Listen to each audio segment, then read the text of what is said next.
This is a read along with Mrs. Quick. I'm going to be reading It's Mine by Lionni, and I'm reading with the permission of Scholastic Press. It's Mine by Lionni. In the middle of Rainbow Pond, there was a small island. Smooth pebbles lined its beaches, and it was covered with ferns and leafy weeds. On the island lived 3 quarrelsome frogs named Milton, Rupert, and Lydia. They quarreled and quibbled from dawn to dusk. "Stay out of the pond!" yelled Milton. "The water is mine!" "Get off the island!" shouted Rupert. "The earth is mine!" "The air is mine!" screamed Lydia as she leaped to catch a butterfly. And so it went. One day a large toad appeared before them. "I live on the other side of the island," he said, "but I can hear you shouting, 'It's mine! It's mine! It's mine!' all day long. There is no peace because of your endless bickering. You can't go on like this." And with that, the toad slowly turned around and hopped away through the weeds.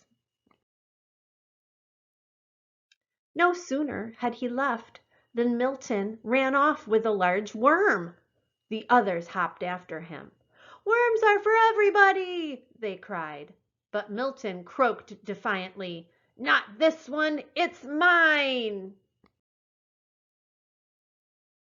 Suddenly, the sky darkened and a rumble of distant thunder circled the island. Rain filled the air and the water turned to mud. The island grew smaller and smaller as it was swallowed up by the rising flood. The frogs were scared. Desperately, they clung to the few slippery stones that still rose above the wild, dark water. But soon these too began to disappear. There was only one rock left, and there were frogs. There the frogs huddled, trembling from the cold and fright. But they felt better now that they were together, sharing the same fears and hopes. Little by little, the flood subsided. The rain fell gently and then stopped altogether.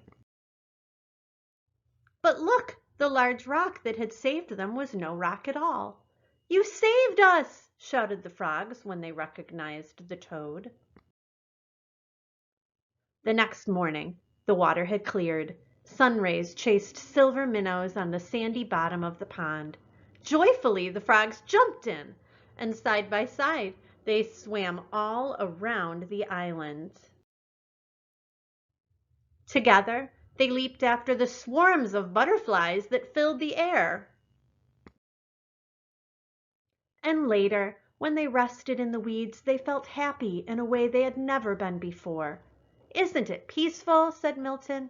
"And isn't it beautiful?" said Rupert. "And do you know what else?" said Lydia. "No, what?" the others asked.